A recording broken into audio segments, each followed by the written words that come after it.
महत्वाची बातमी, मध्य रेल्वेवरील 3 दिवसांचा मेगा ब्लॉक हा संपलेला आहे। सीएसएमटी स्थानकावरून आता लोकल सेवा जी आहे ती सुरू झालेली आहे।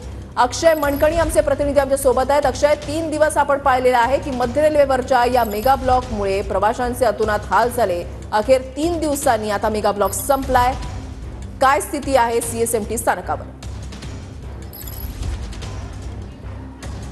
ऋषाली, सध्या आपण पाहतोय की सीएसएमटी स्थानकावरती मेन लाईनवरची अर्थात मध्य रेल्वेवरची जी मेन लाईन आहे त्या मेन लाईनवरची वाहतूक जी आहे ती आज रविवारच्या वेळापत्रकानुसार जी आहे ती सुरू झालेली असल्याचं आपल्याला पाहायला मिळतं। 63 तासांचा जम्बो मेगा ब्लॉक जो आहे तो मध्य रेल्वेकडनं घेण्यात आलेला होता। सीएसएमटी प्लॅटफॉर्म क्रमांक 10 आणि 11 या दोन्ही प्लॅटफॉर्मचं विस्तारीकरण असेल आणि त्याचसोबत ठाण्यामधल्या 5 आणि 6 या प्लॅटफॉर्म क्रमांकाचं रुंदीकरणाचं काम जे आहे ते मध्य रेल्वे हाती घेतलेलं होतं।